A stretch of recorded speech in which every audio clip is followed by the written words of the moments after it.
Lunes 31 de mayo de 2021. Bienvenidos a todos aquí a las 12 horas 2 minutos a este programa que le hemos dado en llamar La Brújula por Radio La Luna. Y vamos a empezar con nuestros saludos habituales, empezando por quien está más cerca, lógicamente, y con quien vinimos juntos hasta aquí, hasta el estudio de Radio La Luna. Buenos días, Daniel de Abrantes, ¿cómo te va? ¿Qué tal, Mario? Buenos días a todos nuestros queridos oyentes. Fieles y queridos oyentes. Muy buenos días. También le vamos a dar a el operador de todos los lunes, ya hemos superado los 2 años y medio en este programa del 31 de mayo de 2021, que es el programa 284. Muy buenos días, Beto Perdomo.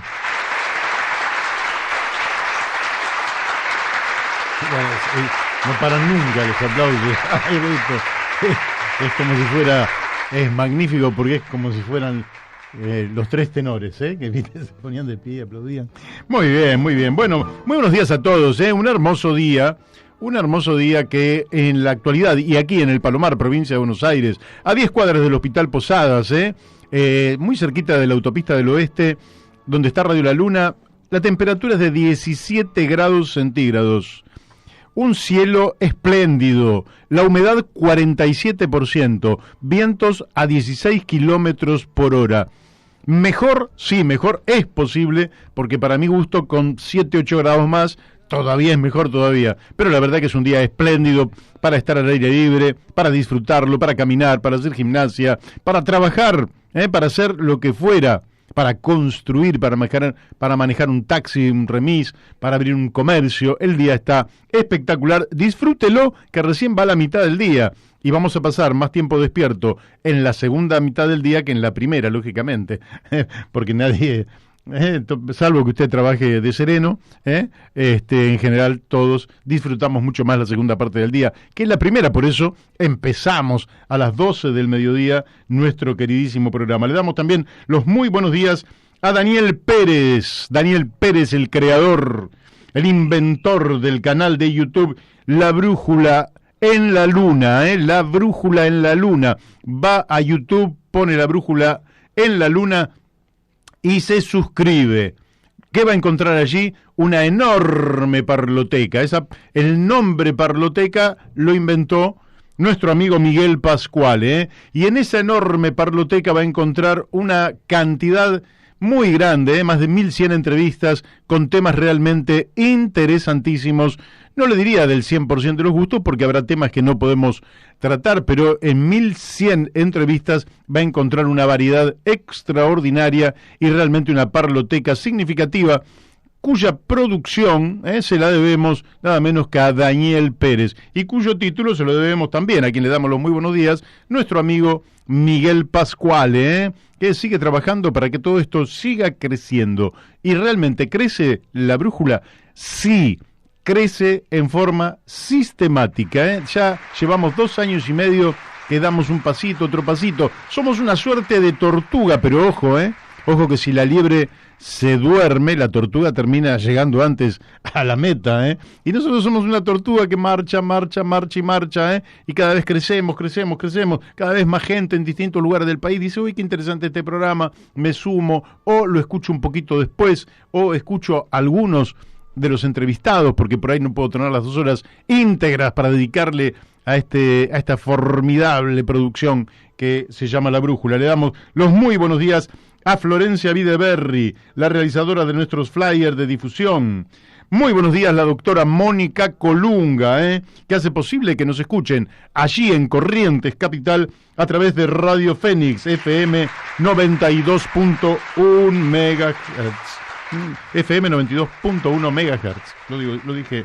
Le damos los muy buenos días también a Luis Ochoa, nuestro amigo Luis Ochoa, que, hace las veces de coaching, Daniel, ¿sabías vos? Sí. Sí, bueno, Luis Ochoa, podríamos decir así, alguien que te ayuda a mejorar tu comunicación y gestualidad. Porque vos sabés, Daniel, que la comunicación no es solo a través de las palabras, es también a través de la musicalidad de las palabras, pero también a través de la gestualidad de quien está hablando. A nosotros no nos pueden ver más que por ahí por Facebook, algunos pocos que nos están escuchando por Facebook, pero esto es una radio, lógicamente. La emisión principal es por la antena. Entonces, si vos querés mejorar tu comunicación y gestualidad, querés potenciar tus capacidades en el trabajo, ambicionás mejorar tus posibilidades de empleo, te interesa aprovechar al máximo tu potencialidad, necesitas conversaciones virtuales de coaching ontológico. Luis Ochoa, coach, te acompaña al desafío, y si lo querés lo podés llamar al celular 11 5009 5495 o también 11 5009. Bueno, lo tengo repetido el número, 5.495, o siempre el mismo número, 5.009, 5.495. Bueno, ahí te hemos comunicado con Luis Ochoa, coach. Y vamos a darle también los muy buenos días a la Cámara de Comercio, Industria y Servicios de AEDO. Ahora, en 3 minutitos vamos a estar hablando y vamos a estar desarrollando nuestro programa del día de hoy. El primero va a ser Fabián Rogel, un dirigente histórico del radicalismo que fue diputado nacional, vicepresidente del bloque de diputados de la Unión Cívica Radical, actualmente es candidato a gobernador en la provincia de Entre Ríos, y le vamos a estar preguntando básicamente 2 cosas. Uno, cómo ve la importancia de una democracia de partidos políticos en la Argentina, y otra, una carta que le envió a Alfredo Cornejo, el presidente de la Unión Cívica Radical, por la falta de funcionamiento de la Convención Nacional de la UCR. Le explico. La UCR tiene un comité nacional que es como el Poder Ejecutivo Nacional, y tiene una convención nacional que es como si fuera el Congreso Nacional. Entonces lo que el presidente del partido no reúne es al Congreso Nacional, que se llama, en el caso del radicalismo, Convención Nacional. Después vamos a estar hablando con el presidente del Centro Argentino de Ingenieros Agrónomos, Sergio Goldman. Vamos a estar preguntándole por el tema de la producción agropecuaria en general, y en particular este problema de la suspensión de la exportación de carne, cómo repercute en los mercados internacionales, en el mercado interno, en los productores. Más tarde vamos a estar hablando con Melissa Argento, contaminación del agua y los territorios, el litio, minería del agua y soberanía de los salares. Vamos a estar hablando con ella porque ella es una especialista que trabaja en un gran equipo y sabe mucho sobre este tema de la contaminación, esta contaminación a la que nos llevan irresponsablemente buena parte de la dirigencia política nacional, provincial y municipal. Y finalmente vamos a estar hablando con un hombre que vive en los montes, en el impenetrable chaqueño, nada menos que Pablo Gramajo, porque han aparecido muchas notas que en aquella zona el hambre y la sed está atropellando a los niños, a los chicos. El hambre y la sed. ¿Usted escucha? Esto es realmente mucho peor que cualquier película de terror. Han perdido los territorios ancestrales y hay un abandono muy grande por parte del Estado. Hambre y sed en pueblos originarios que son parte constitutiva de la Argentina, que son, como para cualquiera de nosotros, parte de su cuerpo, ¿no? Así que lo vamos a estar hablando en la última media hora con Pablo Gramajo, y nos habla directamente desde el territorio. Lógicamente que estamos conmovidos por algunas de las cosas que ocurren en nuestra queridísima República Argentina. Si tenemos suerte, hoy vamos a tener un programa realmente de esos programas que son de colección, que son programas para volverlos a escuchar, para quien tenga el tiempo, porque vamos a tener temas institucionales, temas productivos, la contaminación y el tema de pueblos originarios. Creo que podemos tener por delante un programa realmente excelente. Ya estamos en contacto con Fabián Rogel, entrerriano él, candidato a gobernador, con una extensa trayectoria en la Unión Cívica Radical y en las instituciones democráticas de la República Argentina. Buenos días, Fabián, ¿cómo te va? ¿Cómo estás, querido amigo? De tantas luchas populares. Así que es. Algunas las hemos hecho, pero la mayoría las hemos coincidido. Sí, claro. Se dice que el entrerriano es algo caminador, dice el poeta.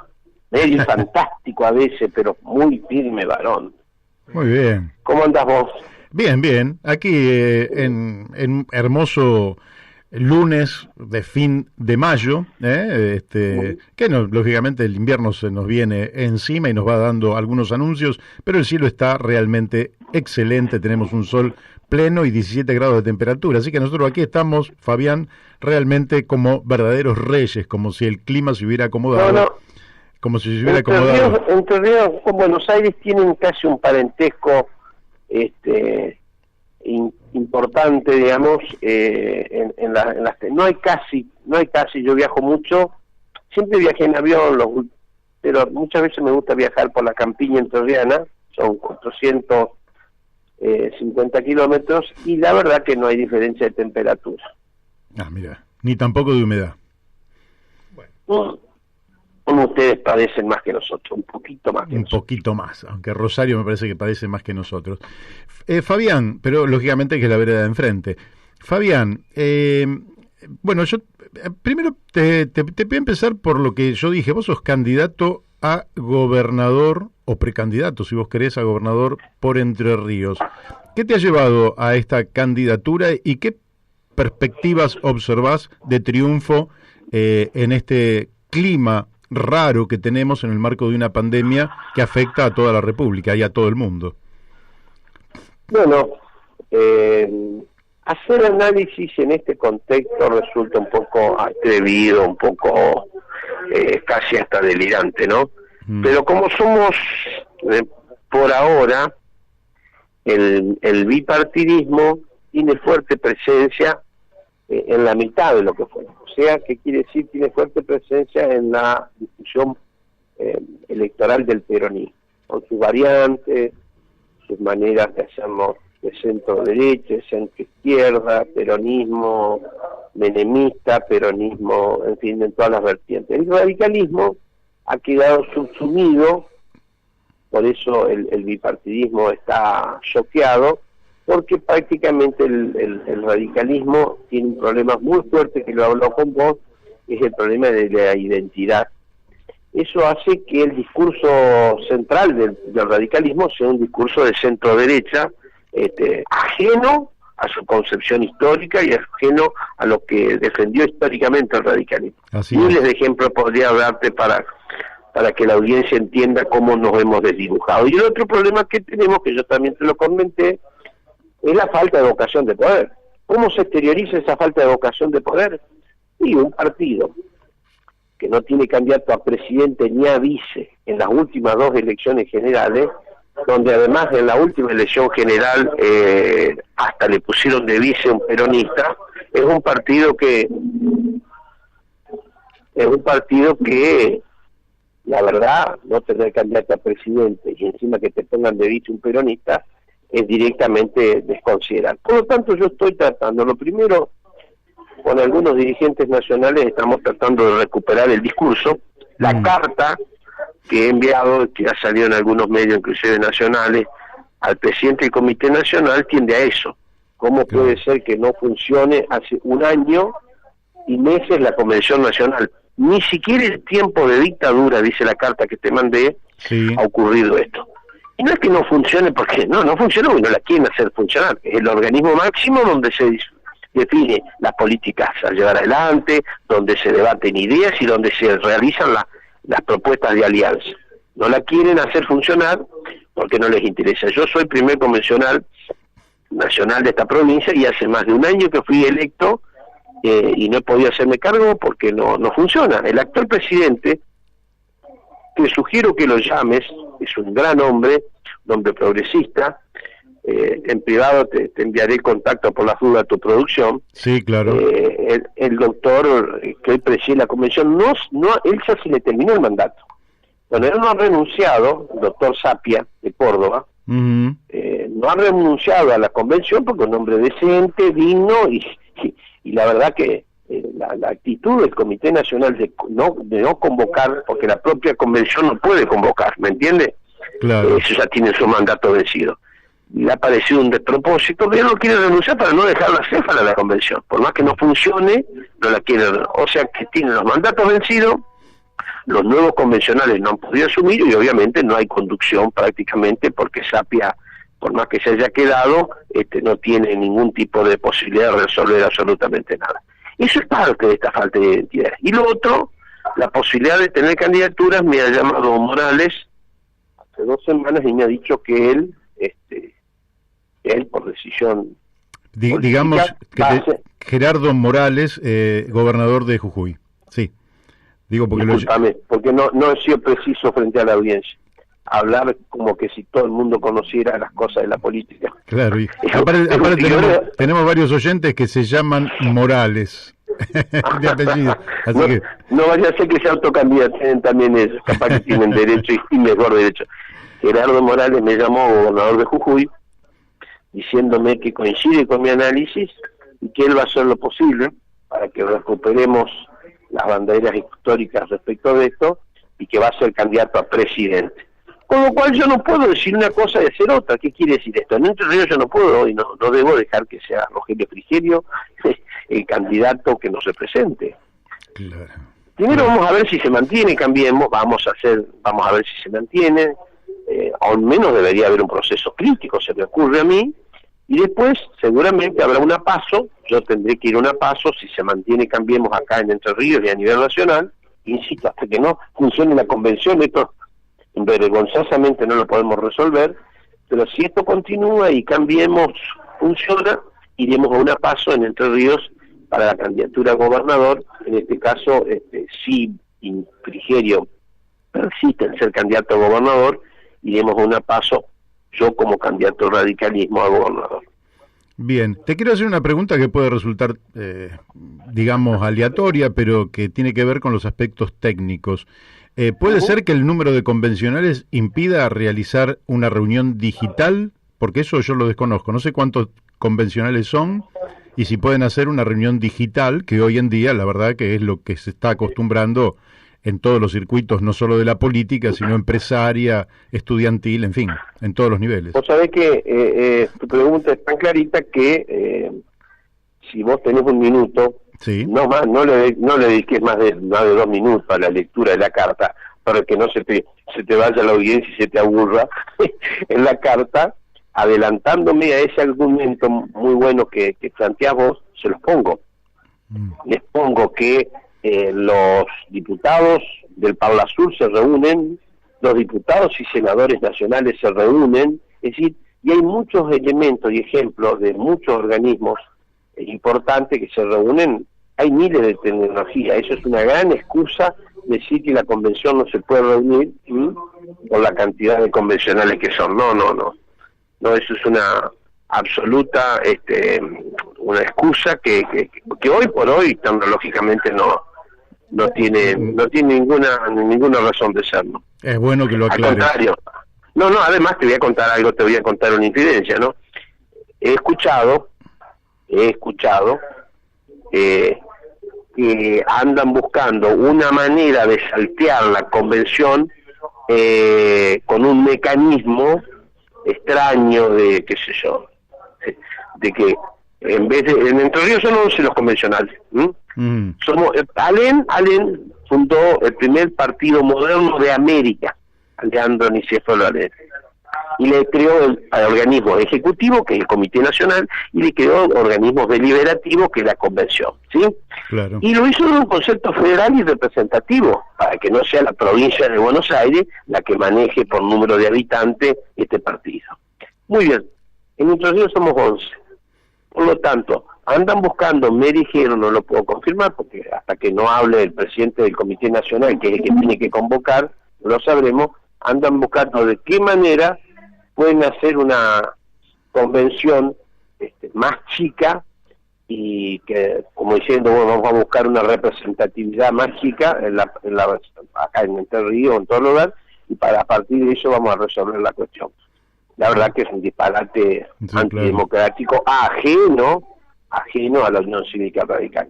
Yo me voy a encargar estoy adelantándole a algún allegado al señor, ¿cómo se llama el presidente del Comité Nacional? O sea, que me Alfredo Cornejo. Claro, no me olvido porque él quería irse con Mendoza a armar otro país, ¿recordarás? Sí, claro, lo hemos criticado duramente acá. Sí, yo no he escuchado eso, ni siquiera una criatura de 9 años que va a la escuela primaria ha escuchado eso. Sí puedo entender la historia en Guipúzcoa, en los Países Vascos, en fin, pero acá realmente, pobre San Martín y tantos argentinos que lograron hacer de esta patria, esta nación, que un gobernador suelto plantee la posibilidad de aislarse. Sí, un disparate fortalece la posición de los, digamos, los británicos en Malvinas, además, ¿no? Es un verdadero disparate que un hombre que conduzca un partido nacional diga semejante barbaridad. Y popular, como era. Sí. Popular. No, quiero decir que yo los voy a molestar permanentemente cada 2 meses, una vez por mes seguro, presentándole estas notas para que queden antecedentes, porque como bien lo dice la nota, ni siquiera solamente esto es recordable en la época de los procesos militares que no funcionaba la convención. Así que yo los voy a molestar, no hay excusa alguna, mucho menos el número de convencionales, como para si se está reuniendo el Congreso de la Nación, a ver, en el discurso, ¿cuántos son la sumatoria del Congreso de la Nación? Diputados y senadores, lo que se llama la Asamblea Legislativa, para escuchar al presidente cada vez que va a dar su discurso, o al jefe de gabinete, decir, no, esas son excusas que no tienen razón de ser. Bien, la última están en otra cosa los muchachos. La última que te están hago. en continuar el negocio con el PRO sin generar debate. Claro, lo que te quería preguntar es lo siguiente. En un momento el PRO tuvo quieras o no, guste o no, tuvo un dirigente hegemónico que se llamó Mauricio Macri. Hoy en día, alinear a una organización detrás del PRO es no saber a dónde se va, porque en ese espacio hay varias cabezas. Está, además de Macri, Rodríguez Larreta, aparece Patricia Bullrich como expresión de la extrema derecha, está María Eugenia Vidal, es decir, hay un conglomerado allí. ¿Cómo se entiende que alguien que es portador de una trayectoria tan significativa en el país como la de la Unión Cívica Radical hoy pueda encolumnarse detrás de un conglomerado que ni siquiera tiene una definición política más o menos coherente como para resolver los graves problemas que tiene la Argentina? Hay una gran intelectual que yo no coincido, porque es una mujer bastante reaccionaria, gorila decían en mi barrio en otros tiempos, pero como yo conozco peronistas gorilas, entonces esa palabra no la utilizo. Reaccionaria, pero yo la respeto porque ha leído, que se llama Beatriz Sarlo, ¿no? Y Beatriz Sarlo hace como aproximadamente 4 o 5 meses escribió un artículo en La Nación muy interesante, que decía que uno de los problemas que tiene el país es que los dirigentes políticos argentinos no están dispuestos a perder una elección. Yo tomé atención de eso. Pero ¿qué tiene que ver eso? No, y la verdad que tiene razones, porque son dirigentes que están más preocupados por mantener el conchavo, ver si pueden ser reelectos diputados o senadores, o para mantener algún cargo de asesor. Entonces no están dispuestos a dar la confrontación y la lucha y perder elecciones. Salvador Allende, el gran líder para mí, diría que yo soy irigoyenista, ¿no? Pero uno de estos últimos 40 años, 50, ha sido Salvador Allende, que se suicidó para mantener su decoro y sus principios. Estuvo 9 veces fue candidato a presidente hasta que ganó la presidencia. Vamos a nombrar un ejemplo mucho más ordinario, el del señor de la Sota. Nos enfrentó a nosotros, al Lledó y al radicalismo de Córdoba, que es un radicalismo importante, nos enfrentó 4 veces hasta que logró ser gobernador.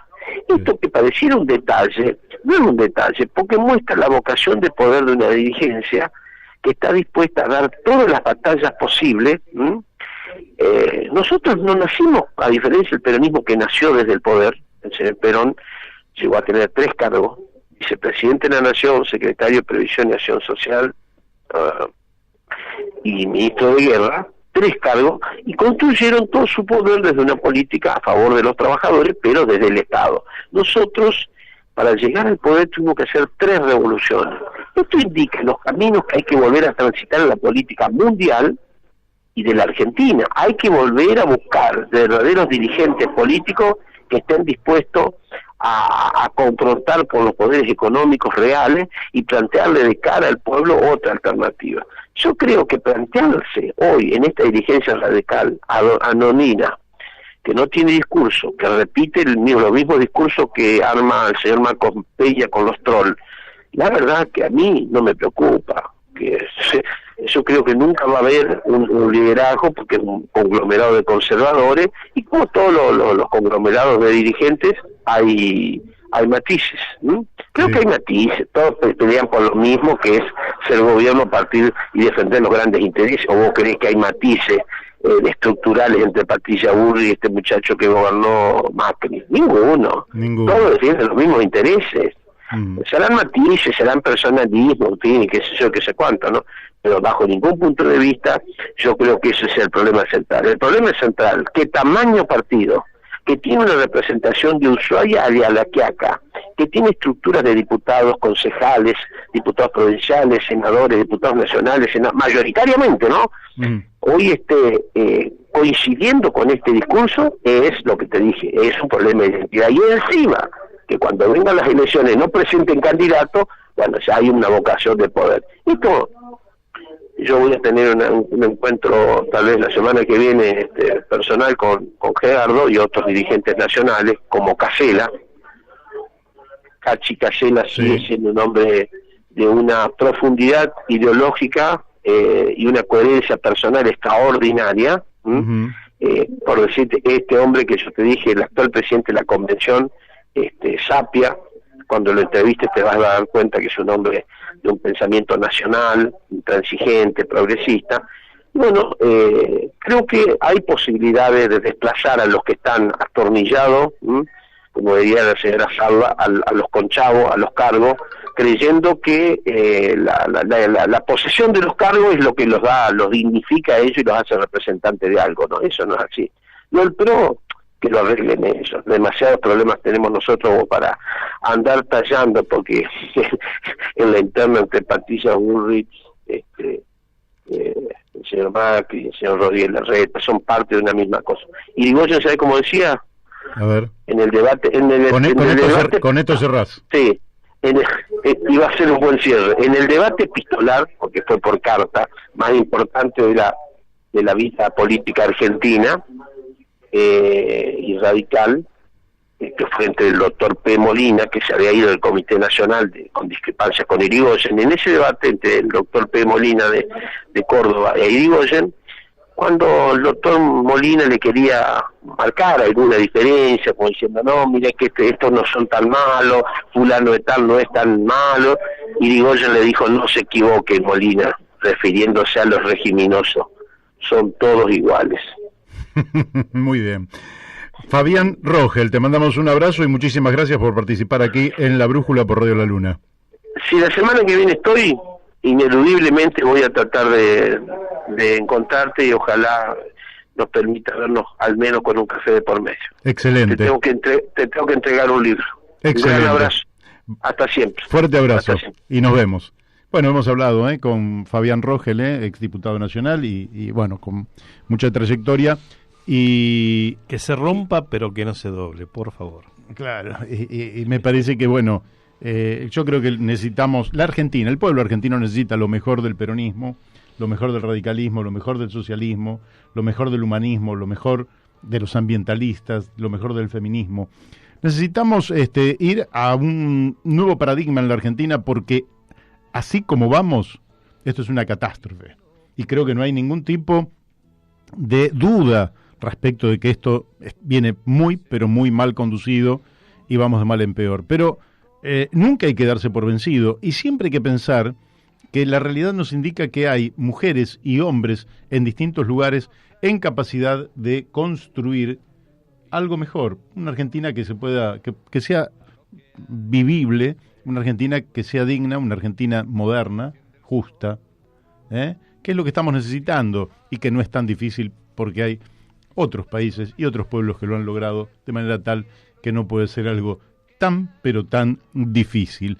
Bueno, yo creo que estamos en contacto ya con el ingeniero Sergio Goldman, presidente del Centro Argentino de Ingenieros Agrónomos. Muy buenos días, ingeniero, ¿cómo le va? Bien, buen día, gracias por llamarme y saludo a toda la audiencia. Muchísimas gracias. Bueno, nosotros queríamos charlar con usted porque también representa una mirada que nos interesa en el doble sentido de su profesión. Acá nosotros, con quienes conducimos este programa, que siempre valoramos mucho la ingeniería, y nos parece que a la Argentina le faltan ingenieros, y para no dejar a nadie afuera, ingenieras, para realmente componer un país mejor que el que tenemos, y además el tema agrónomo. Empiezo por este último. Usted, desde el Centro Argentino de Ingenieros Agrónomos, ¿cómo está viendo el desarrollo de la producción agropecuaria en términos generales en la Argentina? ¿La ve bien? ¿La ve mal? ¿Ve que está bien encaminada? ¿Ve que se le cambian las reglas sistemáticamente? Escuchamos su opinión. Bueno, en principio la producción agropecuaria es antes que los gobiernos. Y la Argentina se caracteriza por ser un productor agroexportador. La falta de política no es de ahora, sino de muchas décadas, cuando el Estado se hizo cada vez más grande y cumple menos funciones de las que tiene imprescindibles que tiene que realizar. Así que esto último que ustedes dicen, lo que usted dice de el cambio de reglas es lo peor que puede pasar para una actividad que tiene tiempos biológicos y no tiene tiempos políticos. Los tiempos biológicos, para el caso de un animal de carne, por ejemplo, puede ser 3 años, una cosecha puede ser 6 meses, un árbol frutal puede ser 15, 20 años, un monte forestal puede ser de décadas de explotación. Así que una de las cosas fundamentales que deberíamos tener en la Argentina son políticas de Estado, y especialmente para el sector agropecuario. Nosotros vamos permanentemente atrás de la coyuntura, el día a día, y nos olvidamos de que las cosas tienen su tiempo y que se tiene que pensar de otra forma.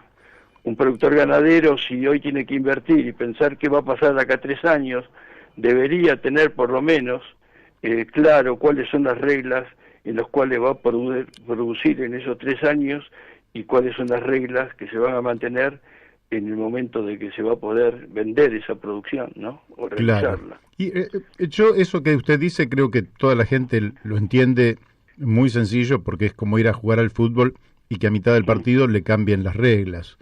Sí. La verdad es que no tiene sentido. Sí, pero para el caso del sector agropecuario hay un desconocimiento muy grande.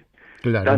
Tanto de la población en general, llamémoslo a los ciudadanos de ciudad, como con respecto a la dirigencia política en general, ¿no?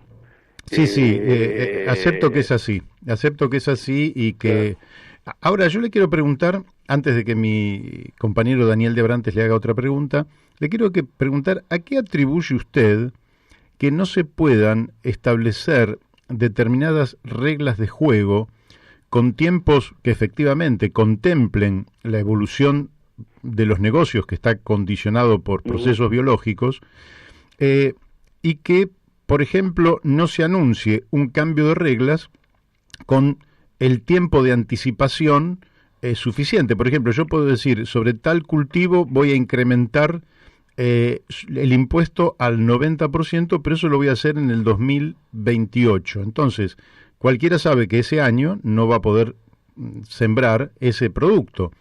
Pero ¿por qué usted entiende que en la Argentina no se logra establecer reglas de juego de mediano y largo plazo consensuadas por la dirigencia política y la participación, lógicamente, de ingenieros, técnicos, productores, en fin, trabajadores en general? Asociaciones, organizaciones. Eso porque por lo mismo que le decía, vivimos de corto plazo, y ese ha sido el fracaso de la Argentina. El fracaso de la Argentina es el fracaso de los dirigentes. El fracaso de la Argentina es el fracaso de aquellos que deberían tomar iniciativas y tomar medidas para que el país pueda manejarse de otra forma.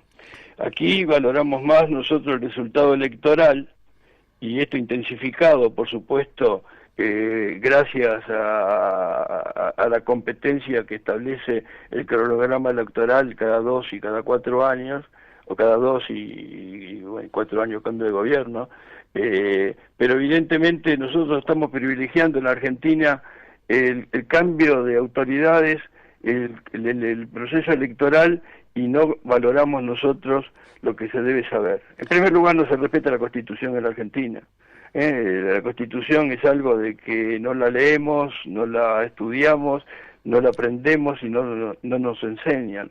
Cuando nosotros estudiábamos, que tenemos ya unos cuantos años, nosotros en los días patrios se celebraba el mismo día que coincidía, familia, docentes, alumnos, fuerzas vivas del país iban a los actos públicos en los colegios. Uh-huh. Y ahora no se sabe qué se celebra el feriado puente, qué se celebra el feriado de otra naturaleza, o como se lo quiera llamar. Es decir, hemos perdido esa valoración de que existen responsabilidades y existen obligaciones. La primera obligación y el primer respeto de la Constitución Nacional, que es el patrimonio, que es el contrato social que tienen todos los ciudadanos. Es decir, acá falta mucho de enseñanza de la ciudadanía para que podamos respetarnos. Entonces, como vivimos del día al día, nosotros tomamos medidas inconsistentes que lo único que significan a ver cómo podemos hacer que baje el costo de vida hoy, cómo podemos hacer nosotros que el consumidor se sienta satisfecho.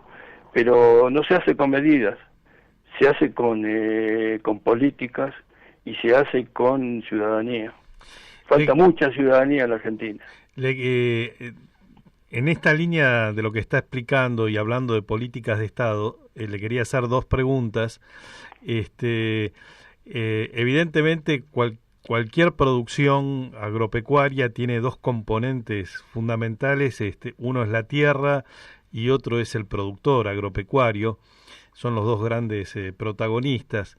Y nosotros vemos que en la Argentina hay un proceso de deterioro muy grande de esta riqueza que, más allá de la propiedad privada, es propiedad de todos, que es la calidad de nuestras praderas y de nuestros campos. Y por otro lado vemos la pérdida permanente de pequeños productores que se alejan de la producción agropecuaria y un proceso de concentración cada vez más feroz. ¿Cómo ve usted ese movimiento que se está dando en el mundo agropecuario en las últimas décadas? Bueno, usted se olvida de que a los 2 factores que señaló, el suelo y el trabajo, le falta el capital. Y el capital, y el cuarto, que sería la organización. Sin inversiones, sin capital, no hay producción. Nosotros somos ricos. La Argentina no es un país rico. La Argentina no es un país pobre. La Argentina es un país con riquezas. Pero las riquezas hay que traducirlas en bienestar o traducirlas en productos. Entonces, no es solo aquí suelo y trabajo, y no es solo voluntad.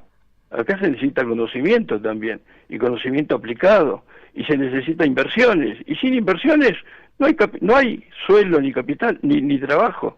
Y esto lo saben bien los trabajadores y los dirigentes sindicales, eso es así, que pero de alguna manera no cierran las fábricas hasta el último segundo, porque sin fábrica tampoco existen trabajadores. Sí, pero yo me refería a la destrucción de los suelos y a la destrucción de los pequeños productores. La destrucción de los suelos no se puede generalizar. Todos hablamos, pero en primer lugar tampoco la riqueza es de todos, la riqueza es de algunos. Si hay propiedad privada, la riqueza de un suelo, de un campo, es del propietario, no es de la riqueza general. Ahora, la propiedad tiene una función social también. Sí, por eso que la política hagan de que se puedan eso mantener, porque nosotros de alguna manera vivimos en un planeta que tenemos que heredarlo a la generación que viene, porque también nosotros hemos heredado, ¿no? Entonces, pero eso no se puede generalizar. ¿Usted cree que un productor quiere destruir su propio capital, que es el suelo? No, nadie está dispuesto a destruirlo porque sí. Aquí no se hacen las medidas, porque hay una cosa que es bien cierta y que eso viene de muchos años y los sociólogos lo tienen bien caracterizado. Existen más ciudadanos en las ciudades que en el campo. Y en la manera de y en el momento de votar, los ciudadanos de las ciudades tienen más peso en las elecciones que la gente que vive en el campo.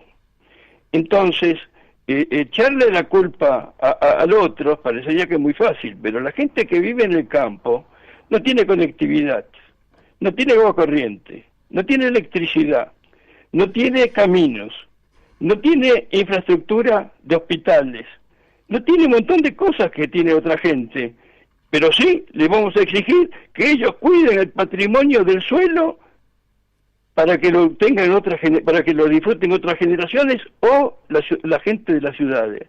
Aquí hay que empezar a entender que campo y ciudad es lo mismo. Todos estamos en un mismo proceso, hay un mismo sistema de producción que hace a que nosotros podamos convivir hombres de la ciudad con hombres del campo y con los que producen la riqueza. Nadie está dispuesto a perder su propio capital. Si yo sé que haciendo un monocultivo años por año y me quedo sin el capital tierra, y yo sé que estoy destruyendo mi propio capital, nadie lo va a hacer eso. Ahora, tiene que haber condiciones para que yo pueda mantener la fertilidad del suelo, hacer las fertilizaciones o las adecuaciones para poder hacerlo. Pero si a mí, por ejemplo, en el 2006 me cierran las exportaciones de carne vacuna, la Argentina, que era uno de los principales exportadores de carne vacuna del mundo, pasó a ser el 10º o el 11º. ¿Y qué quiere que yo haga? ¿Que yo mantenga lo que tengo que mantener? Bueno, me voy a lo que me daba el resultado en aquel momento, y si puedo hacer agricultura, hago agricultura. Y la agricultura es distinto que la ganadería. Entonces, evidentemente, aquí la gente está, y la Argentina perdió en aquel momento empresas, perdió trabajo en los frigoríficos, perdió 10 millones o más de cabezas de ganado vacuno y dio posibilidades a que se desarrollen otros países donde ganadería y exporten, como el caso de Brasil, que es el principal productor y exportador del mundo, caso de Uruguay, caso de Paraguay y algunos otros países. Entonces, evidentemente, no es un problema únicamente del quién es el dueño de la tierra o lo que tiene. El que tiene la tierra la puede tener para varias funciones. Puede ser para producir, y si la tiene para producir, la va a cuidar lo mejor posible. La tiene para esparcimiento, va a tratar de que lo tenga mejor posible, porque él es el que se va a disfrutar de ese esparcimiento, o si lo hace como negocio de turismo rural. No es como la gente cree que son enemigos porque le gusta ser enemigo. No. O por otra parte, si todo fuese tan sencillo, vamos todo al campo a producir, si el productor del campo es tan rico o es tan productor.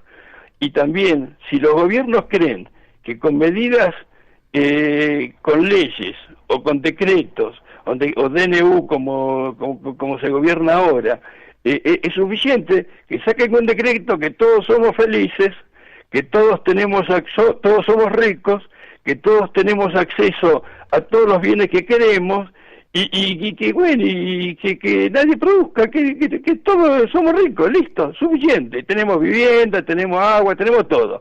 ¿Se puede? No, eso lógicamente... Ahora no, pero bueno, no saquemos las redes. Lógicamente que no sé si alguien cree las cosas es así. Absurdo, sí, claro. Es el absurdo, porque como eso no se puede, hay otras cosas que tampoco se deberían poder. Ahora, un hombre que en su momento, con el cual quizás yo no tuviera coincidencias ideológicas, pero planteó algo allá por la década del 80, y me estoy refiriendo al padre de Federico Sturzenegger, y él planteó que la Argentina era una suerte del peor de los mundos, porque era un socialismo sin plan y era un capitalismo sin mercado. Sí. Tengo la impresión de que este hombre dio en una de las claves. En la Argentina, el Estado prácticamente no da señales de previsibilidad y de seguridad como para saber realmente qué rumbo debe tomar quien quiera trabajar por mucho tiempo. No hay justamente una planificación de naturaleza estratégica, democrática, claro, consensuada, claro. Y al mismo tiempo el mercado da la impresión de que tampoco logra funcionar. ¿No le parece que ahí es la diagonal que resolvería para los próximos años las posibilidades del desarrollo armónico que necesita la Argentina? Sí, usted lo que dice es cierto, y Sturzenegger seguramente fue un visionario a señalar eso, pero usted fíjese que cada vez que cambiamos de gobierno en la Argentina, parecería que todo es fundacional y empieza todo de nuevo. Eso es la antipolítica, no cabe la menor duda. Sí. Aquí en la Argentina se dice que hubo capitalismo y no capitalismo, es mentira. Acá tenemos un hiperestado que no produce, pero sí que consume, y es a nivel nacional, provincial y municipal. Millones de personas que están en la administración pública a los efectos de no contribuir a que la gente tenga reglas cada de juego y crear cada vez condiciones más que impiden que justamente se puedan realizar cosas. Entonces esto es muy difícil de entender en la Argentina. En la Argentina a lo que se llamaban federales eran autoritarios, eran otra cosa. Y lo que se decían autonomistas eran también otra cosa. Es decir, en la Argentina hemos dado poco sentido al valor de la palabra, y cada vez que tenemos que hablar tenemos que estar explicando qué es lo que queremos decir. Si uno dice que acá hubo neoliberalismo, tenemos que empezar a explicar qué es neoliberalismo. Si uno dice que hubo liberalismo, que tal, si acá nunca hubo socialismo, tenemos que explicar qué es lo que es socialismo. Y es el único país que se tiene que explicar cada vez que se tiene que hablar de un término. ¿Por qué? Porque realmente nos han hecho las cosas como se tenían que hacer, y es cierto, la confusión es tan grande que el intervencionismo puede llegar a tener un Estado comunista sin ser comunista. Es una paradoja, ¿no? Es una paradoja. Bueno, le quiero preguntar, en el comercio internacional, los intercambios en el comercio mundial, de la totalidad del intercambio que se da, ¿qué volumen aporta la producción agropecuaria? Estoy hablando en el comercio mundial. Y sí, de lo que exporta la Argentina es el 60%. No, pero a nivel mundial es el 0,0 y algo. Ya no, en algún momento llegamos a tener, a principios del siglo XX, a lo mejor el 5%. Hoy estamos el 0,0 y algo. Argentina ha perdido mucha significancia. Fíjense, la Argentina exporta 60.000 millones de dólares. ¿Qué son 60.000 millones de dólares?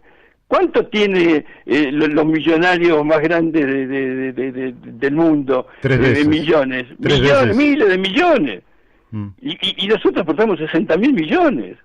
Es decir, que evidentemente no es una cosa así. Y un año, si tenemos buena cosecha, o tenemos que el clima fue favorable, o que los precios internacionales, la Argentina en vez de 60 puede llegar a tener 80. Pero estamos ahí. Y hace 10 décadas que está estacionado en la Argentina en esos valores. No son cifras importantes. ¿Cuánto facturará Ford? ¿Cuánto factura General Motors con respecto a la Argentina? ¿Cuánto factura Mercado Libre en la Argentina? ¿Qué valor tiene la empresa Mercado Libre? Le pregunto 100.000 millones de dólares, 2 veces las exportaciones argentinas. Sí, está claro eso. Le pregunto lo siguiente. Sí. Nosotros, básicamente, esa exportación que usted señala es una exportación de semillas, vamos a decir. Hay otros componentes, aceites, etc. No, el agro no es semillas. No, ya sé. Está bien, pero, sí, agroexportador, agroindustrial. Como me queda poco tiempo, sí, es agroindustrial y evidentemente se exportan un montón de otras cosas. Claro. Pero yo le pregunto a usted pensando en términos estratégicos. ¿La Argentina no podría pensar en la transformación en alimentos más sofisticados de toda su producción agropecuaria? ¿Eso es pensable, no es pensable? ¿Qué opina usted desde el Centro de Ingenieros? Y nosotros pensamos que sí es posible, y en Argentina trata de hacerlo, pero a veces no lo dejan. Usted fíjese, por ejemplo, para citar algo, las inversiones chinas en establecimientos productivos argentinos para producir cerdo para mandar exclusivamente a China. Por un problema de geopolítica, problema de necesidad de los chinos, problema de la peste porcina africana y no tenerlo en un solo territorio, un problema de abaratar costos en vez de enviar materias primas alimenticias, maíz y soja, producirlo en el país, y en Argentina no puede avanzar, no avanza, no puede avanzar que alguien quiera hacer inversiones de esa naturaleza para producir y transformar insumos en la Argentina, dar mano de obra en la Argentina, transformar esos productos en carne y la carne exportarla con todo lo que lleva también el movimiento de productos que lleva a enviarlos a China. Y no avanza. Quiere decir que en Argentina también ponemos trabas a cosas que se pueden hacer. Pero la industria exportadora, agroexportadora argentina, tiene muchas cosas que produce. No solo vendemos limones, que también es una industria, hay que producirlo, hay que adecuarlos, hay que transformarlos y enviarlos. La Argentina es el tercer el productor y exportador del mundo de mieles, y las mieles, es cierto, se podían vender envasadas, pero bueno, se venden porque la Argentina tiene una característica que la miel argentina puede servir para cortes, entonces la miel argentina se vende en tambores, pero una parte también se puede vender en eso. La Argentina podría ser un abastecedor mundial de productos lácteos. Así como hay compañías que venden a las compañías de aviación la mantequita, Argentina también podría estar en ese mercado. Pero bueno, todo depende que si las políticas o si la gente cree que puede invertir en Argentina y saber que esto se va a continuar con el tiempo. Fíjese lo que está pasando con la carne vacuna ahora. La Argentina cierra por 30 días la exportación. ¿Y usted cree que el importador, los traders que están en Europa, que están en China y en el otro lado, van a esperar a ver que diga Argentina que levantan esto? No, llaman al teléfono y preguntan, ¿quién tiene carne para vender? Uruguay, Japón, esto, el otro, ¿qué países o Australia? ¿De dónde? Compran, y a lo mejor perdemos el mercado. Los mercados no se ganan tan fácil, lo hacemos nosotros, cada uno de nosotros. Sabemos, si yo voy a un negocio acá en la esquina de mi casa y me tratan mal, no voy a comprarle más. Y así pasa con la Argentina, no es la primera vez que esto ocurre. Entonces, los daños, a veces no son los daños directos a la actividad, sino el daño más importante es al sector. Ahora, si inventamos, por ejemplo, para el caso de la carne vacuna, un dólar asado, porque como tenemos tantos dólares distintos y queremos tener un dólar asado, que el asado en la Argentina tenga un dólar que haga que la carne argentina valga mucho más barato que otro, es muy relativo eso. Si queremos evitar que existan, porque hoy se sancionaron algunas empresas, su facturación en el exterior, debería haber un dólar que sea conocido y que sea fácil de interpretar. También existen, para el caso de importaciones, existe la sobrefacturación.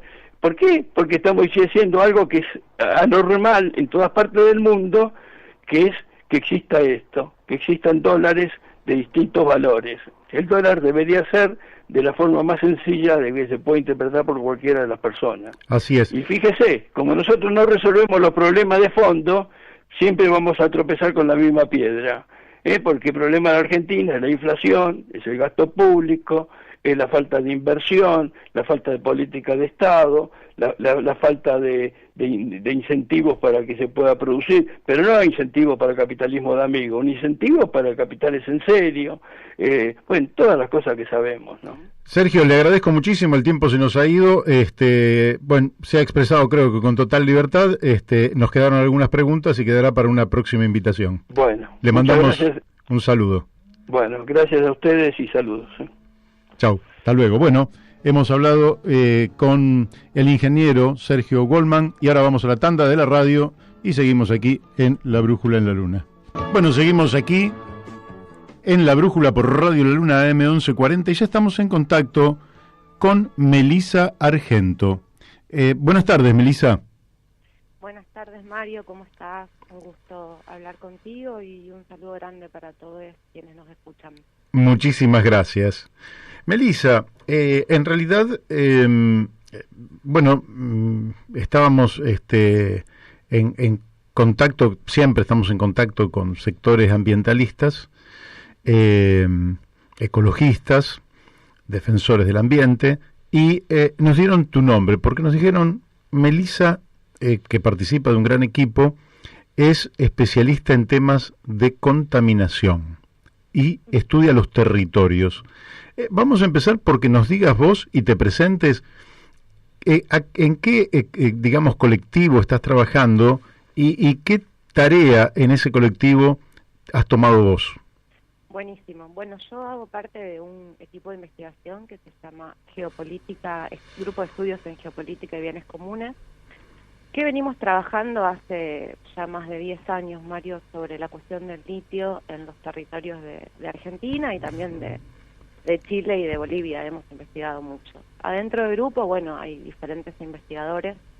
Es un equipo interdisciplinar realmente, de ciencias sociales y de ciencias más vinculadas a las exactas. Uh-huh. Y especialmente mi rol adentro del grupo en este tiempo ha sido el análisis de los impactos socioambientales en los territorios y las poblaciones de los salares del noroeste argentino.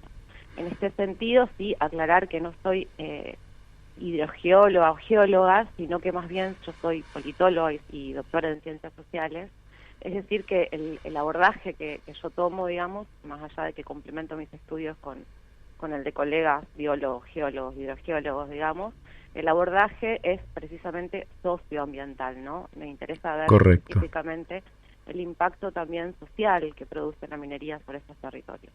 Ahora, en algún momento a todos se nos abrió el asunto del litio como realmente un elemento que, para que la gente lo sepa, está en la tabla periódica. El litio es un elemento liviano y tiene una capacidad de cargar energía, descargarla, y con poca memoria lo logra repetir muchísimas veces, de manera que una batería de litio tiene un alto rendimiento, aunque no es como algunos creen que el litio es la energía en sí, sino que es un receptor. Claro, no genera, sino que acumula o almacena energía. Efectivamente, entonces nos permite justamente eso que un celular o una tablet, uno la enchufa, la carga, después se descarga, la vuelve a enchufar, etcétera. Pero como un elemento muy interesante hasta desde el punto de vista ambiental. Pero ustedes han estudiado que el impacto en las poblaciones de los salares, de donde se obtiene el litio, es muy negativo. ¿Por qué no nos explicás un poquito qué es lo que ocurre en aquella zona? Claro, como vos bien introducís, primero por ahí una mención al cómo lo vemos nosotros, digamos. Efectivamente, el litio es un mineral que es bien ambivalente en su tratamiento, ¿no? Por un lado, por todo lo que vos planteás respecto de que tendría un rol importante a cumplir en la necesariedad de un proceso de desfosilización, ¿no es cierto? Si pensamos que son precisas cada vez más la utilización para nuestros sistemas y matrices energéticas de fuentes de energía provenientes de fuentes renovables, o sea, la energía solar, Uh-huh. la eólica, la mareomotriz, por caso, digamos, es claro que necesitamos de acumuladores de esa energía que son continuas, ¿no es cierto? Entonces el litio tiene un rol clave en los acumuladores y las baterías, no solo, como vos bien planteás, de las computadoras, los teléfonos, lo que es el paradigma tecnoproductivo, digamos, sino también de todas las promesas y agendas políticas que hay en el marco de la agenda de transición energética global por cambiar la flota automotriz para hacer autos eléctricos o autos híbridos. Entonces, en ese sentido, es claro, nosotros lo vimos claramente porque empezamos a estudiar sobre esto antes de que se vuelva tan digamos, masivo su interés y todos sepamos de este mineral, digamos, es claro que todos los capitales transnacionales miran a los territorios de nuestro triángulo del litio, que está denominado así, digamos, precisamente por donde están los salares, con ojos económicos de muchísimo interés. Y esto, para responderte directamente a tu pregunta, presiona, por supuesto, los salares a donde se encuentra la materia prima, que son los salares de Argentina, de Chile y de Bolivia, y conlleva una presión cada vez más extractivista sobre esos salares, digamos, desde el punto de vista, o precisamente porque la normativa que tenemos, especialmente en Argentina, digamos, habilita la erradicación de un cúmulo de capitales que se instalan para llevar la materia prima directamente, es decir, sin ningún agregado de valor, presionando, digamos, sobre los pedimentos de los salares, que son, digamos, los pedidos que hacen los capitales por tener pedimentos para poder hacer primero la exploración y, por supuesto, luego la explotación, ¿no? Y esto ha ido conllevando un proceso, cuando yo te digo presiona de manera extractivista, porque fue acelerado el incremento de proyectos extractivos en los salares, que pasó de unos pocos a que hoy tengamos 2 proyectos en acción, activos, digamos, explotando, uno en fase avanzadísima, 18 más en fase avanzada y más de 40 en carpeta, digamos. Entonces esto se vio muchísimo en los últimos años, cuál fue la presión sobre estos territorios. Y vos decís que se llevan, porque acá un oyente habitual del programa, yo te trasladé la pregunta. Sí. ¿Qué le queda a la Argentina?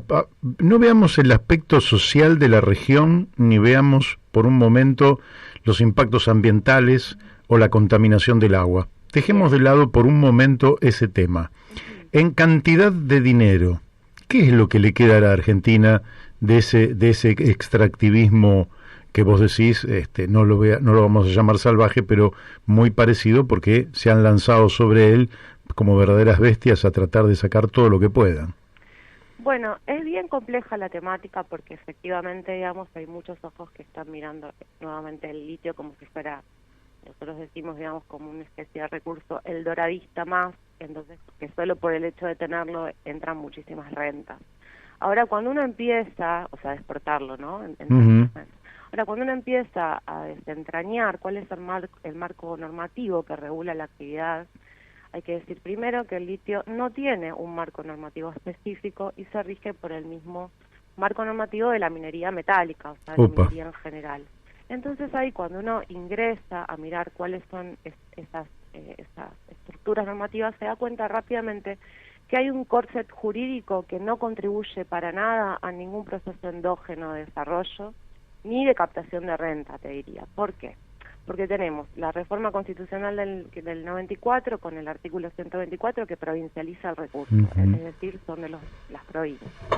Tenemos el Código Minero, reforma 97, la aporta, y tenemos la Ley de Inversiones Mineras, que es altamente perjudicial para la captación de renta, porque les deja a las empresas muchos beneficios, exenciones impositivas, estabilidad por 30 años, y fundamentalmente pone un tope de un 3% de regalías para la provincia, que es un 3% que se mide en función de la facturación de las empresas, exceptuando los gastos que la empresa tiene para la extracción, y la facturación de las empresas solo declarada por declaración jurada, sin ninguna instancia de regulación estatal en marco nacional, por ejemplo, ¿no? Claro, esto es un jurada. El valor de boca de mina se le llama, ¿no? Yo creo que con la descripción que haces está claro que se trata de un saqueo a mansalva, digamos, un saqueo sin controles y sin beneficios. Lo más dramático es que además de los daños, que después quiero que vayamos a ellos,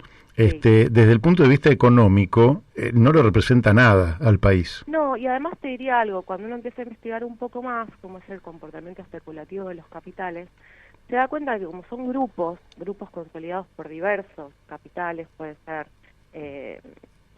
los extractivos, pero también los vinculados a las automotrices o a las empresas que efectivamente confeccionan batería, digamos, globales, ¿no? Se da cuenta que lo que sucede es que como no hay control para este tipo de actividad que te voy a describir, las empresas se venden el recurso entre filiales al más bajo costo, y esto obviamente va en desmedro de lo que después declaran para los impuestos, ¿no? Claro. Entonces es toda una cadena muy compleja, que en realidad encuentra estos corsets jurídicos, decimos nosotros, que lo que termina, en resumidas cuentas, digamos, si no se modifica esa estructura normativa de la que queda preso un esquema extractivo, digamos, para el mineral, efectivamente hablar de la gran captación de renta es una falacia en el sentido de que estamos muy por debajo, incluso, si se quiere, de la posibilidad de la captación de renta, ¿no?, que podría haber. Uh-huh. Es decir, las empresas facturan muchísimo más de lo que efectivamente aportan a las provincias. Claro, además entre la materia prima y la batería final hay una distancia sideral en costos. Te quiero preguntar, ¿qué pasa con el agua en este proceso de extracción del litio? Bien, bueno, acá la segunda complejidad es que la minería de litio siempre se presenta como una minería limpia, ¿no? ¿En qué sentido? En el sentido de que no es voladura de montaña y no es fracking, como técnicas absolutamente destructivas con el medio ambiente. Uh-huh. Es una minería que tiene otra especificidad y que hay que estudiarla en sí misma, digamos. Pero es una minería del agua. Es una minería del agua, además, en ecosistemas absolutamente frágiles, hídricamente hablando, y en condiciones climáticas adversas, como son los salares. No sé si alguien conoce el desierto de Atacama o los salares del noroeste argentino, digamos. Son las condiciones climatológicas en sí mismas, los vuelven contextos áridos, con necesidad de agua, digamos, para la población y para los animales y para las cosechas. Entonces, en este sentido, es una minería que utiliza enormes cantidades de agua en un proceso de extracción que además es desde las salmueras, es decir, las salmueras son las mismas aguas subterráneas que están por abajo del salar, de la capa del salar, ¿no? O sea, uh-huh. constituyen el salar, constituyen la cuenca hídrica del salar, que a su vez, para agregarle una dimensión más, son humedales altoandinos, es decir, muchos de estos salares o de las vegas o de los humedales constituyen reguladores ecosistémicos. Y la minería de litio, al ser una minería de agua, extrae muchísima agua de las salmueras e inyecta también agua dulce, o se utiliza agua dulce, perdón, para el procesamiento del mineral, porque el procesamiento es por una técnica de evaporación, digámoslo simplemente, digamos, por el cual se va separando el litio del resto de los recursos evaporíticos.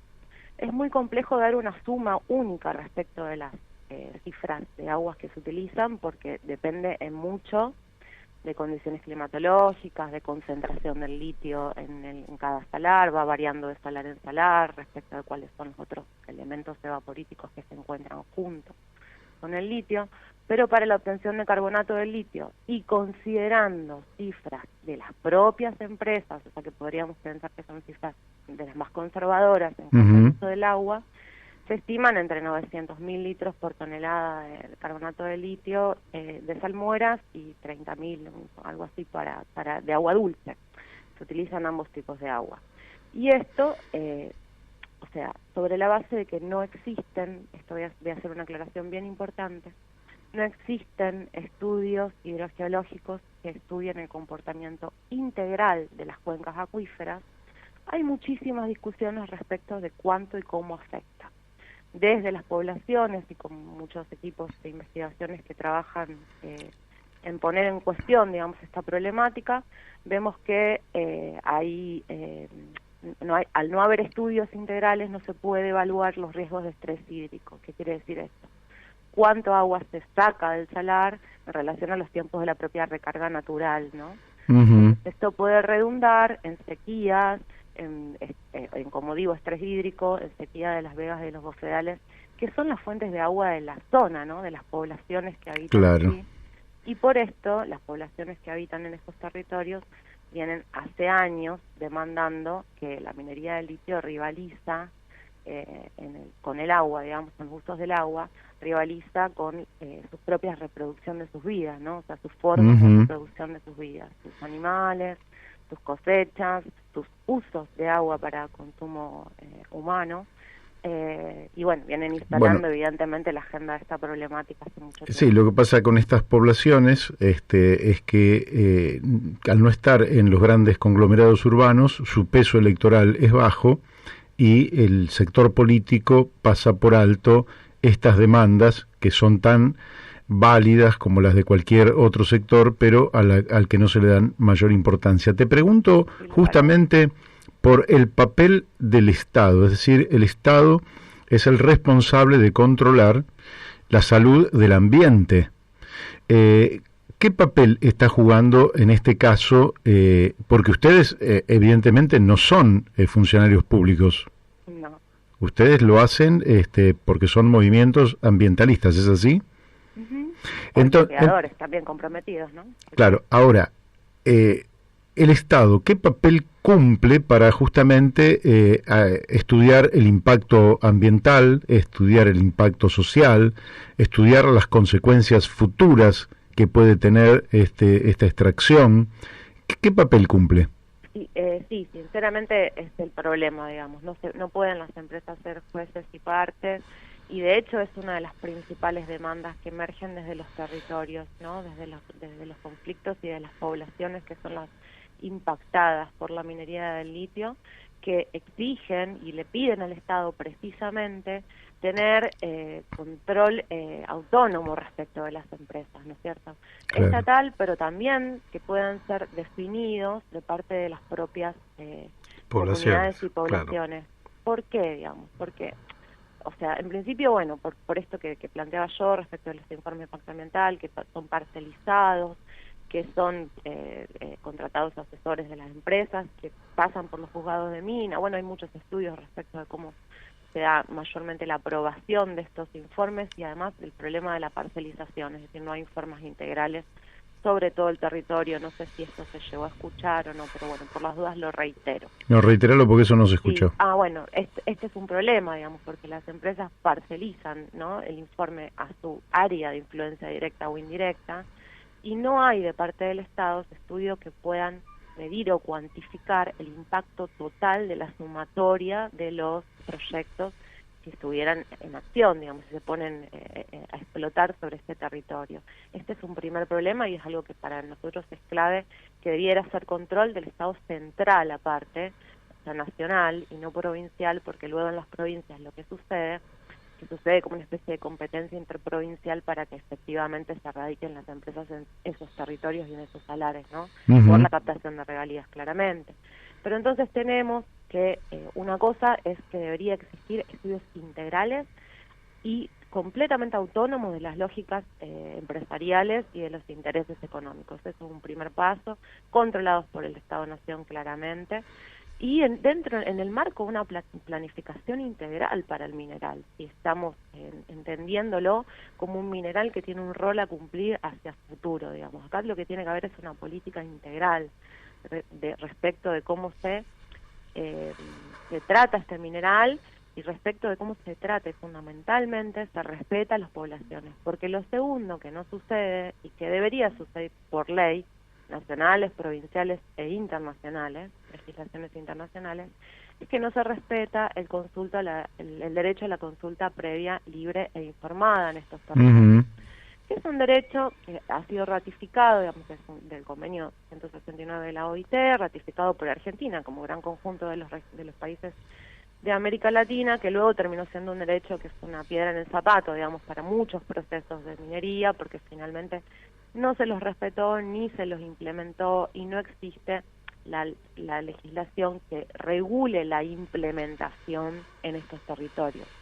Tal es así que una de las cosas más novedosas e importantes que hicieron y que existe desde el 2015, desde las poblaciones de los territorios de los salares de Salinas Grandes y Laguna Guayacayoc, que queda entre Salta y Jujuy, que es una de las 7 maravillas del mundo, digamos, lo que hicieron las poblaciones de las 33 comunidades de esa mesa, agrupadas, digamos, fue elaborar un protocolo de consulta que se llama Cachiyupi, que significa huellas de la sal, y que precisamente lo que hizo fue presentarse en la provincia, en la nación, en la Defensoría del Pueblo, como una forma en la que ellos quisieran ser consultados respecto a una autodeterminación territorial y de los derechos ancestrales sobre el territorio, que están regulados por las leyes provinciales, nacionales, como el derecho al reconocimiento de la preexistencia de los pueblos y nacionalidades indígenas, ¿no?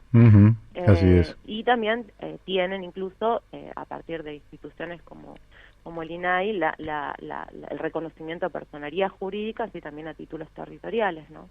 Bien. Hay un complejo entramado que finalmente, para decirlo sintéticamente y no demorarte, no se implementa.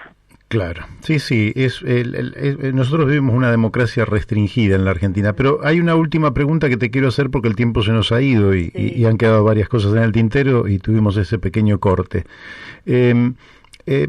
¿Cómo ves vos que Argentina realice algo similar a lo que planteó Bolivia, en tanto una asociación con una empresa alemana para la producción de baterías?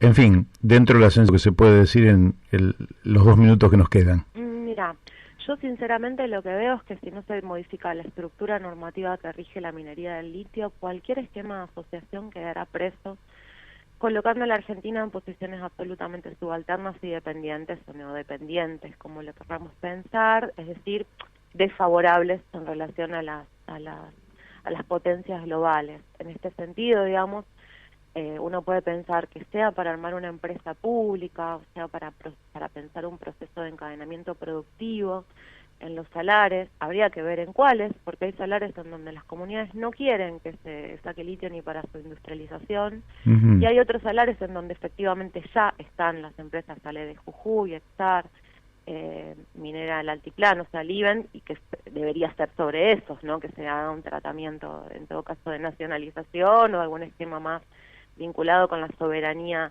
nacional, no sobre aquellos que las comunidades tienen otra decisión tomada en su derecho a autodeterminación territorial. En todo caso, lo que veo en primera medida es esto que te planteo: hay que modificar esta estructura normativa que funciona como corset para cualquier tipo de propuesta endógena. Y por otro lado, lo que veo es que hay mucho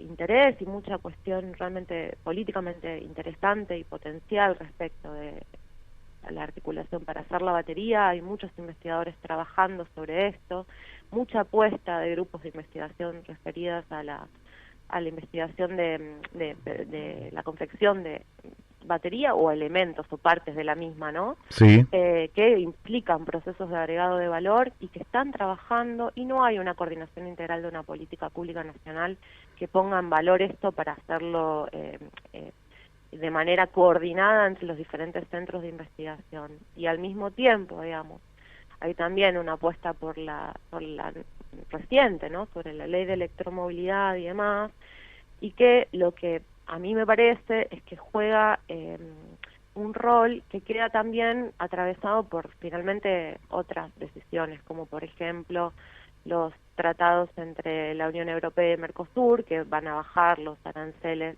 para la importación de automóviles, y probablemente sean automóviles eléctricos, con lo cual mientras se apuesta por proyectos con carácter más endógenos o de soberanía nacional, se abre la puerta para que eso después no prospere de la mano de el ingreso de importación sin aranceles. Entonces es un esquema complejo.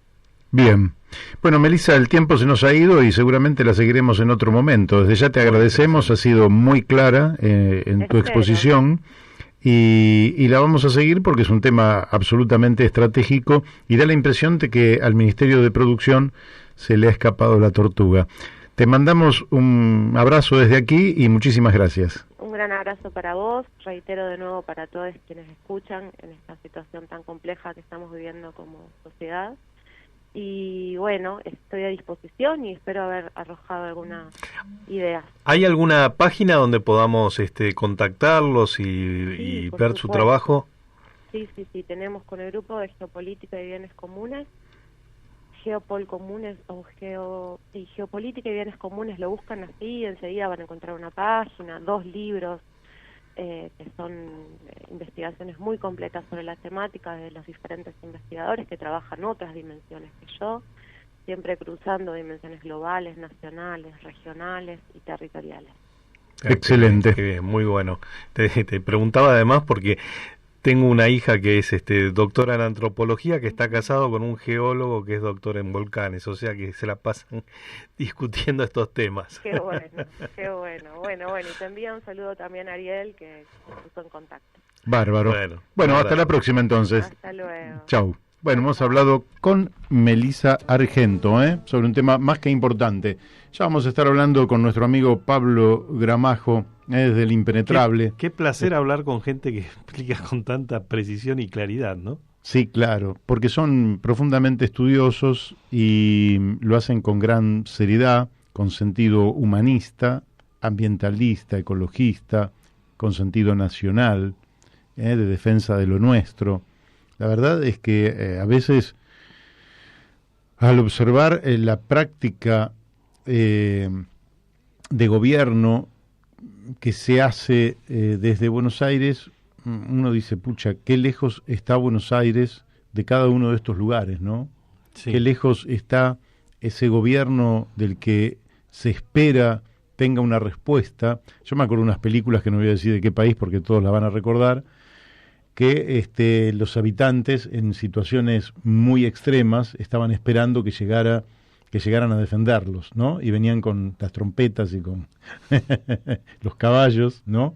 Y llegaba, y qué alivio era, ¿no? Cuando llegaba el Estado Solidario a un lugar donde las condiciones se transformaban en difíciles para la vida. Y la verdad es que en la Argentina el Estado parece que queda lejos de todos lados. Y el otro tema es que nadie plantea un Estado que se aísle del mundo, ¿verdad? Nadie lo plantea, al contrario. Todos los países del mundo son amigos y potenciales socios de la Argentina, y quizás uno debiera pensar en círculos concéntricos, a partir de los cuales más amigos son los que están más cerca, los que están en los primeros círculos. Pero necesitamos gobiernos que miren para adentro, que miren por fuera de zonas urbanas, que miren mucho más allá de lo que te ofrece la urbanidad, lo que te ofrece el Gran Buenos Aires, lo que te ofrece el Gran Rosario, o lo que te ofrecen ámbitos en los cuales efectivamente está el núcleo del poder político, porque ahí están los votos, pero un proyecto de país es algo más que acumular intenciones de voto. Vamos a pasar un tema, a un temita breve que vamos a interrumpir y vamos a tratar de comunicarnos, porque Pablo Gramajo a veces está en el monte y la señal no llega, entonces vamos a ver si logramos comunicarnos a través de este otro medio. Bueno, ahí estamos con nuestro amigo Pablo Gramajo desde El Impenetrable del Chaco, donde también las comunicaciones se hacen a veces impenetrables. Pablo, ¿cómo te da? Buenas tardes. Hola Mario, buenas tardes o buenos mediodías, y por aquí todo tranquilo, Mario. Bien. Ha hecho frío, ha hecho calor, mucha alteración climática, como lo mismo que siempre te cuento. Uh-huh. Bueno, vos sabés, Pablo, que por aquí han aparecido algunas notas periodísticas bastante conmovedoras, donde nos cuentan que pueblos que están en los montes, bueno, allí, digamos, en la zona del Chaco, pero el amplio Chaco, ¿no? Por ahí zonas de Salta también, los chicos están viviendo una situación donde hasta tienen dificultades para conseguir agua, con lo cual al hambre muchas veces se le suma la sed y la boca pastosa, y nos gustaría que nos contaras cuál es la situación, por lo menos en la zona y la comunidad en la que estás vos, si siguen teniendo dificultades con el agua, cómo están con la provisión justamente, o la alimentación, cómo están viviendo. Y bueno, la realidad no es diferente a otras realidades que puede tener el territorio argentino, o también ahí propiamente en Buenos Aires, en la Villa Miseria, ¿no? El acceso al agua potable.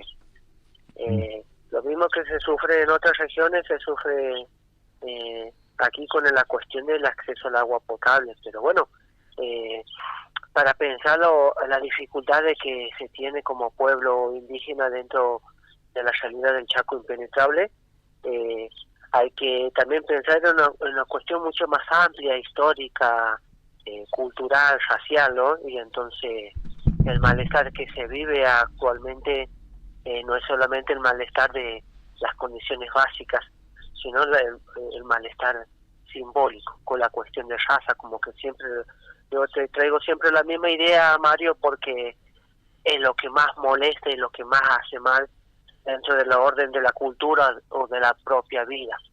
Ujú. Y la alimentación, sí, por eso sería este malestar que se produce dentro del orden, dentro de la propia cultura, es un malestar histórico, colonial, sería. ¿Ya? Destrozar las hebras de la alimentación, de la cultura, de la creencia y todo lo demás, hoy esto tiene consecuencias. Y entonces estas consecuencias hay que pensarlas en un amplio cuestión de historia y cómo se ha ido desarrollando eso dentro de las culturas. Y entonces la mala alimentación que hoy, principalmente las enfermedades que hoy se tiene, la tuberculosis, el mal de Chagas y las piedras de la vesícula por la mala alimentación. Estas son cuestiones evidentes, objetivas. La mala alimentación, lo que hoy produce dentro de las comunidades, y no solamente el pueblo indígena, sino también en las poblaciones criollas, es la mala alimentación y es las piedras de la vesícula. Entonces, el 90% del Chaco impenetrable dentro de las cuestiones humanas tiene piedra en la vesícula y hay que extraerla. Claro. Y entonces son estas cuestiones que hoy se dan, pero que se dan dentro de un marco histórico, colonial y racial. ¿Qué está haciendo el gobierno en torno a mejorar las condiciones de existencia de ustedes? Y bueno, por eso es como que dentro del marco de la política no hay mejores soluciones. Entonces, mira vos, todo se marca a nivel nacional, por eso hay que pensar también en un marco más global a nivel nacional, para venir a esto, a hacer evidente lo del Chaco. Han puesto una política del COVID y todo el más que es tan necesaria como imprescindible, pero han ido desatendiendo otras cuestiones, como lo que vuelvo a traerte, las cuestiones de la vesícula, o nunca la han atendido. Entonces, como un maquillaje todo lo que se va dando, es decir, che, la gente no se está muriendo tanto de coronavirus aquí se está muriendo de piedra en la vesícula. Entonces, mucho no se hace, mucho se maquilla. Y como organización vamos empujando, vamos tratando de gestionar y meter la presión a lo que sea necesario para dar respuesta tanto a los compañeros como a las compañeras. Más allá de lo que hace o no hace el gobierno, como organización tenemos una dinámica dentro de la estructura de salud que nos tiene que dar la respuesta inmediata, porque tenemos organización y porque así lo vamos planteando y tensionando a esto que es histórico y que es colonial y racial. Claro. Hay en esa nota que sale el día domingo, de la cual vamos a hablar después, pero nosotros en otro programa, habla de una vida triste, sobre todo de los niños y las niñas, los adolescentes. ¿Cómo la viven ustedes? ¿Es una vida triste? Porque a veces desde las zonas urbanas hay idealizaciones que dramatizan o que frivolizan la realidad que ustedes están viviendo. ¿Cómo la describirías vos? Sí, que a veces la cristalizan, ¿no? ¿Viste? A veces la ven con el ojo propio, sin poder pensar en todo esto que yo trato de marcar para entender la realidad y que entender la totalidad del marco colonial.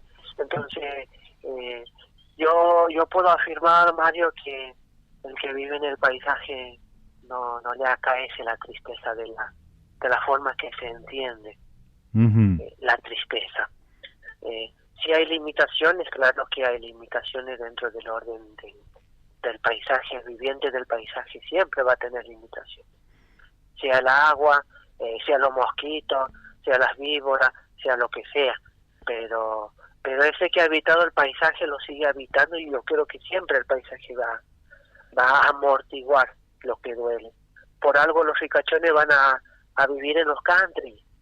El paisaje amortigua las ciertas cuestiones. Entonces, lo que pasa aquí que esto que duele, claro que es histórico, pero y es desigual, pasa, sí, Mario, yo no voy a desmentir que las cosas no pasan, el hambre, el mal entendimiento dentro de la salud, muchísimas cosas pasan dentro de la desigualdad, pero por otra forma pasan que a través del orden de nuestro movimiento, de nuestra realidad que vamos haciendo, vamos tensionando eso. Yo creo que quedarse en el llanto, en el lamento, como yo siempre digo, nunca le hemos quedado llorando a la realidad. Hemos puesto de pie aunque duele. Yo he visto propiamente a compañeros de la salud y se han muerto muchísimos compañeros, que contara, y duele, pero frente a eso uno trata de ponerse de pie para seguir, bueno, que trabajemos para el mañana, todavía sigue lo que sigue viviendo. Y Pablo, y esa lucha y esa voluntad que ustedes tienen y esas ganas para ese mañana, ¿en qué están pensando en el marco de esa lucha para ese mañana? ¿Qué tienen? ¿Temas de vivienda, temas educativos, temas de salud, temas, en fin, ¿cuáles son las prioridades? Buenísima, muchísimas gracias por la pregunta. Bueno, ahí nos da pie para contar el trabajo que venimos haciendo. Tenemos una producción de artesanía en Palma, son más de 8 cooperativas de artesanas, más de 100 mujeres, estamos vendiendo, estamos produciendo los materiales bilingües para las escuelas, tenemos 70 cajones de miel ahí en una parte del territorio, queremos tener 2.000 cajones de miel, y frente a todo eso, no podemos quedarnos, la gente de Chaco se está muriendo, entonces, cómo las condiciones objetivas están dadas, entonces cómo hacemos las condiciones materiales, cómo tratamos de mejorar. Entonces el llanto no construye si no se levanta, y en ese sentido nuestra prioridad hoy es seguir fortaleciendo nuestros trabajos. Queremos tener 2.000 cajones de miel. Necesitamos una casita ahí en uno de los territorios para recibir a los médicos que podamos invitar cuando pase toda esta cuarentena. Entonces, tenemos un marco de proyección que se va armando en el camino. No es ni un programa ni nada establecido, sino en el camino vamos marcando el mapa. Y en ese sentido, queremos crecer, queremos potenciar nuestro trabajo, queremos que las compañeras puedan tener muchísimo más canales de comercialización y abramos más grupos de artesanas. Y en eso yo creo que la información, Mario, yo creo que tiene también perfilarse por ahí, porque si no también caemos por ahí en el viejo juego, ¿no?, de la victimización, y en ese sentido yo creo que como jóvenes y jóvenes no queremos caer en eso, porque eso nos han enseñado nuestros mayores. Nuestros mayores siempre nos han enseñado a ponerse de pie, aunque duela la cintura. Claro, pero lo que decís es así, me parece magnífico, porque hay que mantenerse de pie con dignidad y con optimismo también para poder afrontar los desafíos del futuro. Pero tampoco se puede dejar de lado la injusticia que sufren. Claro, sí, la injusticia es evidente, por eso yo, como te decía, las condiciones objetivas es evidente. Vos quieres encontrar hambre, vamos a encontrar en el Chaco, tuberculosis, vamos a encontrar gente que se pudre, se muere. El otro día, un sábado a la tarde me llama, Pablo, dame la mano con mi papá, y entonces al compañero lo habían dejado morir, tenía un cáncer en la garganta que se estaba pudriendo. Y entonces uno ahí en esa situación entra a gestionar, decir, ustedes que son funcionarios empiecen a trabajar, pero uno no puede, no alcanzamos en la totalidad de esas demandas, porque el Estado no funciona, las políticas de salud no funcionan a niveles macro y a niveles micro, y es evidente. Entonces frente a todo es evidente la desigualdad, es objetiva la desigualdad. Claro. Pero yo también, frente a eso que duele, yo también te cuento, che, Mario, mira, estamos trabajando, Bien. estamos avanzando, y duele la realidad. Bien. Pablo, la última por hoy. Ustedes están produciendo miel y van a producir más miel y producen además artesanías. ¿Dónde comercializan todo eso? Y la comercialización de la artesanía, tenemos una página de internet, mira, siempre lo que tratamos de hacer es la autoestima de esto, todo esto lo hemos hecho de abajo, sin políticas públicas como adornan a veces la realidad, decir, estamos ayudando, y no llega la ayuda, no hay que, con una inversión pequeña se puede tirar un acueducto para no sé cuántas comunidades y no lo hacen, eso es evidente. Entonces, nosotros dentro de la organización hemos ido construyendo cosas que hoy nos posibilita la comercialización. Entonces, tenemos nuestra página de internet, cooperativas de mujeres com, está el contacto del Instagram, estamos ahora terminando una asociación civil que por ahí podemos hacer trabajar los proyectos como para seguir potenciando el trabajo. Bien.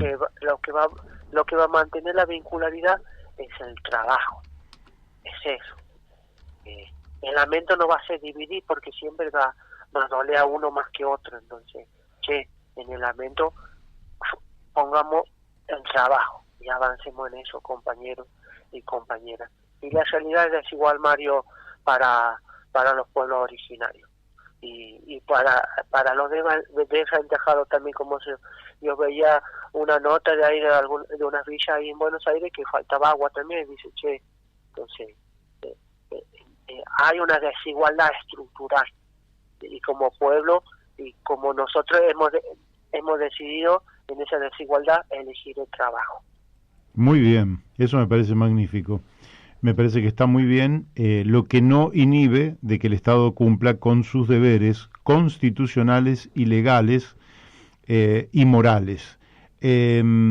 Así que, y si alguien entra entonces a la página de ustedes, ya que estamos, vamos a pasar el aviso, mujeres.com, ¿cómo era? Cooperativa de Mujeres. Cooperativa de Mujeres.com. Ajá. Y si alguien entra en nuestra zona, que nosotros estamos en el Gran Buenos Aires, ustedes están en capacidad de cobrar y de vender. Estamos vendiendo a diferentes puntos del país, lo hemos vendido a los compañeros de la UTT ahora, mucha publicidad, estamos trabajando con la Organización Nuestra América también, entonces estamos tratando de ir criando esto que van haciendo, que es el trabajo. Bien. Y los demás se sanan el camino, que duele, lo que duele. Pero venimos trabajando, Mario, y siempre vamos a necesitar las condiciones materiales, eso sí. Pablo, ¿en qué puedo? No? Bueno, necesitamos chapa, necesitamos alambre, queremos sembrar, queremos cerrar algunas hectáreas para reforestar el algarrobo, entonces todo eso implica materiales monetarios, y en eso estamos incapacitados a veces, y en eso a veces salimos a buscar la solidaridad de la comunidad. Bárbaro. Bueno, Pablo, te agradecemos muchísimo que hayas vuelto a salir aquí por los micrófonos de Radio La Luna en este programa La Brújula, y cada vez que quieras dejar un mensaje y que nosotros lo podamos dar al aire, no dudes en comunicarte con nosotros, porque siempre vamos a estar con ustedes en estos reclamos que en la Argentina terminan siendo infinitos, pero me parece que ustedes le dan una respuesta sabia, inteligente, optimista, que es: de aquí salimos con trabajo, con voluntad, y eso me parece que es un ejemplo para todos los argentinos. Muchísimas gracias, Mario, y saludo a todas y a todos por ahí. Muy bien, te mandamos un fuerte abrazo. Saludos. Un abrazo. Saludo a todos. Chau. Y a todas. Chau. Bueno, hemos hablado con Pablo Gramajo, desde el impenetrable Chaco. Daniel, lo último, cerrando, decinos cómo es la página de la cooperativa de Mujeres Com. Mujeres Com, así la buscan, es una página muy linda, está muy bien hecha y unos productos que realmente son muy, muy interesantes. Bárbaro. Bueno, nos despedimos hasta mañana a las 12 del mediodía. ¿Te parece bien? Me parece muy bien. Además, les digo a quienes quieran entrar por internet, también está el libro acabo de encontrar el libro de, ¿cómo se llama nuestra invitada? Melissa Argento. De Melissa Argento, sí. Geopolítica del litio. Es un PDF extenso de 250 páginas. Lo estuve hojeando y me parece fantástico. Entren y léanlo, que está muy bueno. Bueno, nos vamos muy, muy contentos con el programa del día de hoy, ¿eh? Más allá de algún desperfecto técnico y algún corte, creo que hemos hecho una contribución a través de nuestros invitados a hacer una Argentina mejor. Nos encontramos mañana.